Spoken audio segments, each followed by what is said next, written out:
your host, along with Steve Tickner, Bill Sickema, and Fred Einspar. We're a little late because Tommy didn't show up on time. Yep. So We were here at 5 That's why we're starting a.m. now. Okay, thank you. I very want some much for bacon. that. For the next 3 days, you guys, we're going to be trying to bring you live coverage of the Vintage Gold Cup. It's a very special event. We're taking some of the best sailors in the world and putting them in these amazingly beautiful boats sitting right down in the parking lot below us. The sailors are just starting to roll in. Fred, the weather looks, it's supposed to get windy. Normally we're talking about light wind on Gull Lake, but It is. We're going to have 3 days of air that's going to be right on the borderline of being a little too much for these boats. So it's going to be strong from the west today. okay, so you guys, when we talk about the Vintage Gold Cup and we get to meet all these sailors, there are really 4 elements that we talk about, right? The sailors, the friends, the level of competition is huge. The social events, historically at Gull Lake, have been amazing. And then we've got the boats that are such a story. They are so beautiful. They've all been redone, and you'll have plenty of shots of those. And then the venue itself is amazing, and Gull Lake Country Club and Gull Lake Yacht Club. Well, I'll start with the sailors. I mean, we've got 24 teams from around the world. You've got teams from Brazil, you've got teams from Sweden, you've got teams from Canada, you've got Thomas Hornos, who's a USA citizen, but I think he's still Argentinian too. So you've got a good international flair. You've got 5 teams from California, 3 teams from Florida. You've got teams from New York and Illinois and Ohio, so all over the country.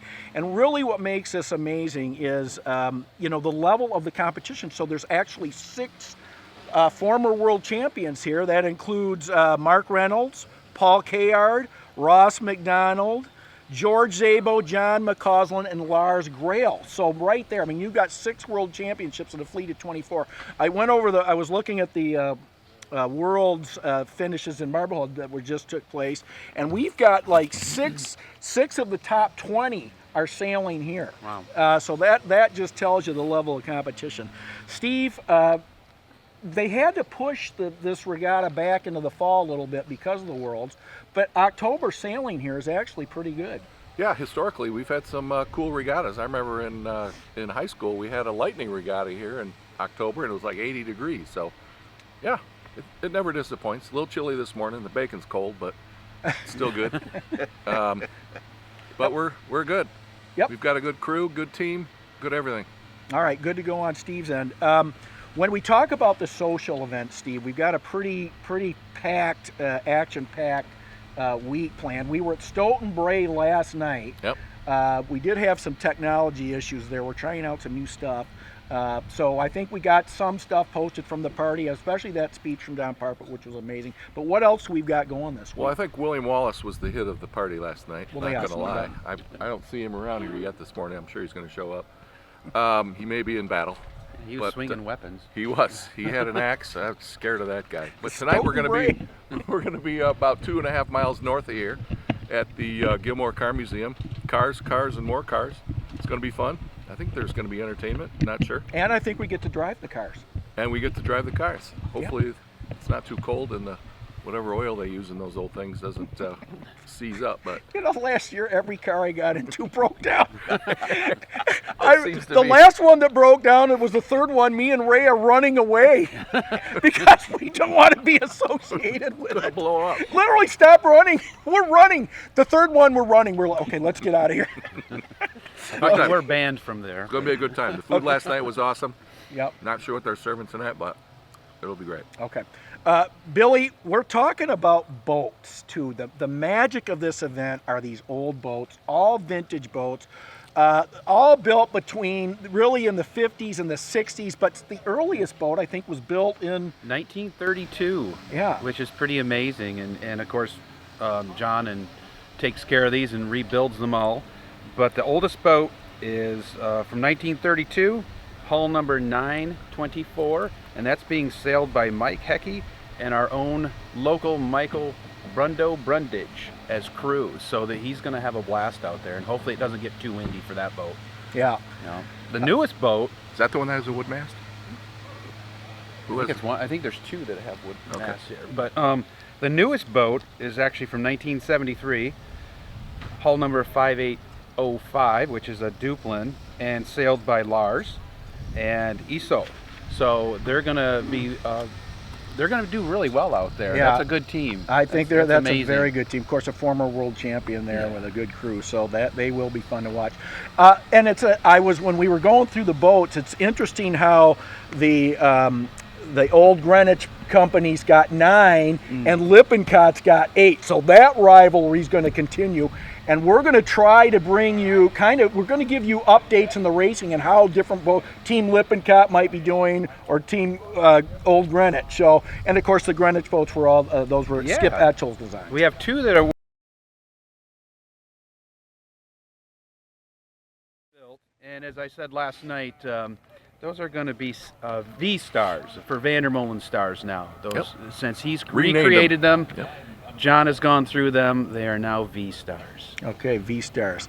And they've been sailing starboats on Gull Lake for a long time, Fred. And talk about the Gull Lake Country Club and this venue for this type of regatta, and what do you think?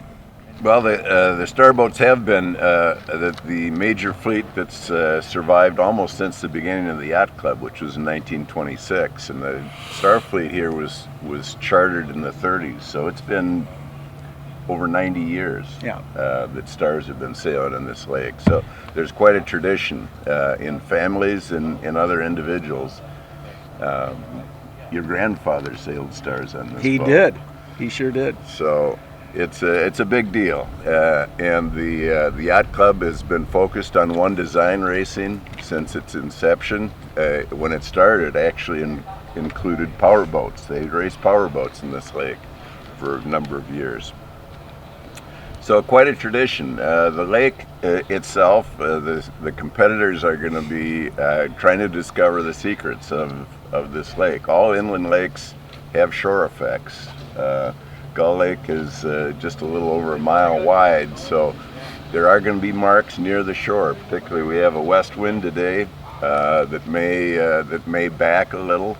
So given that, it's going to be impossible at time when the back actually occurs.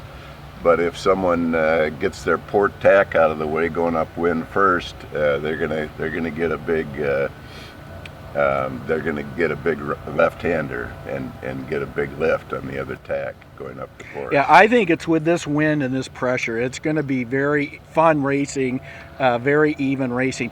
Okay, you guys, of course, the program is brought to you by Map Strategic, Nexus Green, Gull Lake Marine, Doyle One Design, and of course Quantum, and then International Network Solutions. Without them, they are experts in their connectivity. Without them, we couldn't do any of the show. So thank you, Industrial Network Solutions. Okay, coming up after this, we're going to bring in Arthur Anisoff and John McCausland to talk about their experience with Hurricane Ian. We'll be right back. All right, good work. Good Right work. back with Eichel, Bob. Slide. All right, let's get...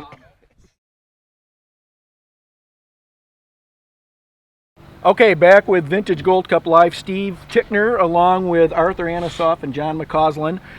We've got a good story with these guys today, Steve. You were actually in southern Florida when Hurricane Ian blew across the state, and I just kind of want to get your take, Arthur, on what was that like down there for that?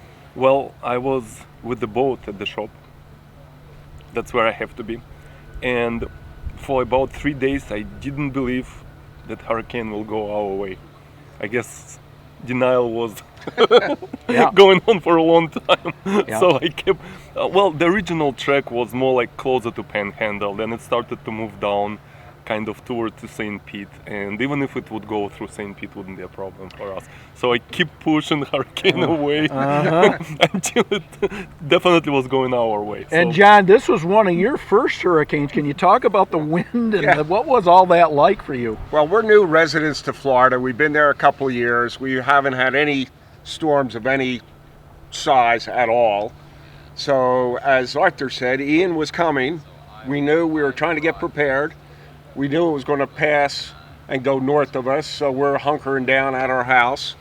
And one thing led to another. We probably decided a little late to leave, and here it comes. And we had storm shutters up, and boy, oh boy, was it windy. It was loud, as everybody says, and with the shutters up, you can't see outside, and I'm very inquisitive and nosy, and I had to take a look outside, so I went out my side garage door, Yeah. and oh my God, what a vicious storm. What kind of winds were you getting? We 100 were, they plus? claim for 6 hours we had 150 knots. Oh my God.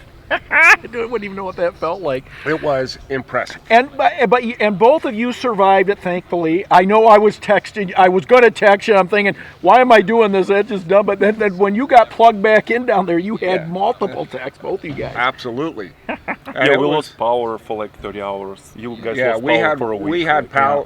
We had no power, no water, no internet for a week. Fortunately, our home survived quite well. Many others didn't, and we had all wind damage, not water. Yeah. South of us, Fort Myers Beach and all was water that created all the havoc. But it was interesting. It was almost a Category 5. Yeah. So a Category 1 or 2, I'm hanging out. I'm definitely going to stay. Yeah.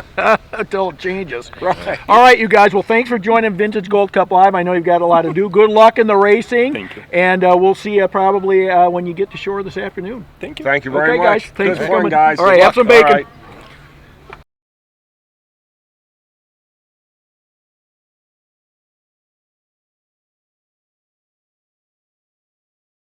right. Doyle One Design, Quantum, Gull Lake Marine, Nexus Green, Map Strategic, all helping you bring this live. Now coming up next is Carl Shellbach, Thank you, sponsors. Principal Race Officer. Thank you to our sponsors. Thank you, sponsors. Hi, Carl. Gentlemen, Good morning. good morning. Good to see you again. Likewise, as always. So, Carl, we frequently, when we're on Gull Lake, we're talking about races and light wind. But this week looks like we're going to be looking at heavy wind. We're getting a little more than we're used to, and we're getting a little more than it's possible that we'll get a little more, a lot more than we'd like. Yeah. Yesterday was windy. Oh, Yesterday, yesterday the front came through, and Yeah. like Gale that, force. we're actually talking with everybody this morning, and we'll look at the forecast. It's blowing really hard on the big lake right now. Yeah. And it's blowing about 6 to 8 knots here. We have a cutoff of 14 miles an hour, which is 12 and a quarter miles. Yep. 12 and a quarter knots. And that, again, is just for safety. That's These for wooden safety. boats. Blow up. Yeah. It's right. they're at least 50-year-old boats that are made out of wood that dries and does its thing and all that. And yeah, I mean the safety of the competitors is paramount, and the safety of the boats is definitely a close second. They kind of both go hand in hand. So we have a rule, a hard and fast rule, that if we see over 14 miles an hour for 2 minutes consistently, we're done. All right. So, Steve, we're going to be monitoring the race committee with our radio and keeping up to date. And I'm sure you'll run a good. I know you've got a meeting to run too, Carl. I do. Thanks for stopping by, Pleasure's and we'll mine. Good luck, you we will guys. absolutely talk Thanks to you so much, tomorrow Steve. morning. All right. I look forward to it. Okay, Have a thank great you. day, guys. Rock Good luck. and roll. So now we need to bring Here our comes Mr. cast Tripster. members back in with Bill and Fred. You can sit over there. They got coffee up there? Yeah. Any food? Fred is he's walking this way. Okay, so Fred's on his way. Have a piece of bacon. I've had 10 already. This is a time, you guys, when we get to talk about who we think could win this regatta. And Poke man, yard. Is that your pick again? He's going to win. Why do you always get to pick first? Because that's easy. Well, what if I want KR? This is like fantasy can football. have We them need too a if you we need a want. draft or, No, or wait, an no. auction. We need a draft board. Yeah. Well, we could do that. We could arm wrestle for it. Whatever you want to do. No. All right, so you're really going to take KR. I don't Yes, blame you. of He's course. won, I don't know, has he won 3, 4? 3 or 4. And Danny's coming back, so Yeah. they're going to be very tough. I They heard got a there very was fast boat. well, somebody was going to tie a bucket to Kayard's keel this Someone year. might be doing that down A there. bacon He has platter. security. He has security down there. Grease up the bottom with bacon. Billy, who do you like in this? You know, last year I was with I went Team Arthur, Yeah, I like that pick. He was- and he was, I got to do it third. again. He's got a little bit of a vengeance here to come back and actually win. He knows he disappointed us all last year. Yeah. We lost thousands of dollars on Thousands. our bets.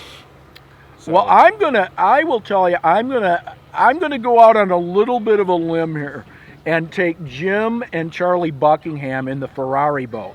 And those guys are Jim's sailing very well. I think he took an 11th at the Worlds in Marblehead. He's been racing really well.